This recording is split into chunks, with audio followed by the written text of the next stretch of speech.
নমস্কার। ছলচাতুরির আশ্রয় নিয়ে শয়তান সাময়িক জয় পেলেও ভবিষ্যৎ কিন্তু কখনোই শয়তানের পক্ষে থাকে না।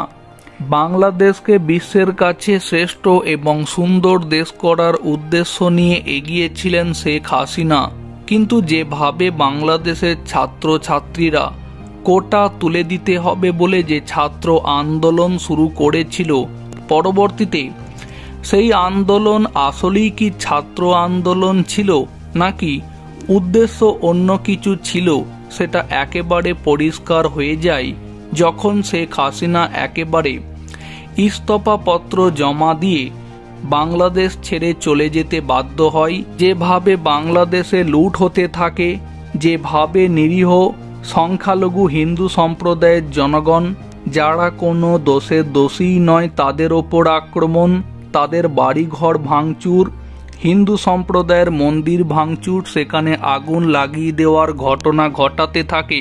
বিএনপি জামাত উগ্র মৌলবাদীরা স্বভাবতই তারপর থেকে প্রশ্ন উঠে যায়, বাংলাদেশের এই রাজনৈতিক দলগুলির আসল উদ্দেশ্য তাহলে কি এটাই ছিল?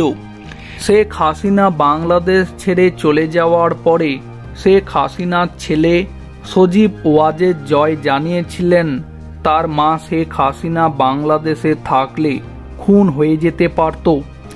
আপাতত তার মা শেখ হাসিনা রাজনীতি থেকে বিদায় নিচ্ছেন।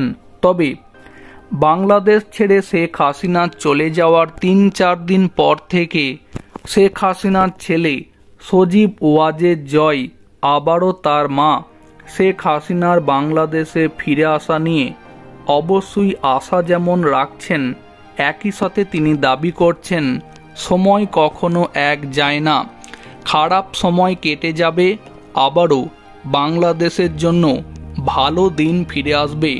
তাহলে কি শেখ হাসিনার ছেলে সজীব ওয়াজেদ জয় বাংলাদেশে তার মা শেখ হাসিনার ফিরে আসা নিয়ে বাংলাদেশের জনগণের প্রতি কি বিশ্বাস রাখছেন? প্রিয় দর্শক বন্ধু, আপনাদের কি মতামত থাকছে? অবশ্যই আপনাদের মতামত কমেন্টে জানাবেন। ভিডিওটিকে সম্পূর্ণ করে দেখার জন্য অসংখ্য ধন্যবাদ।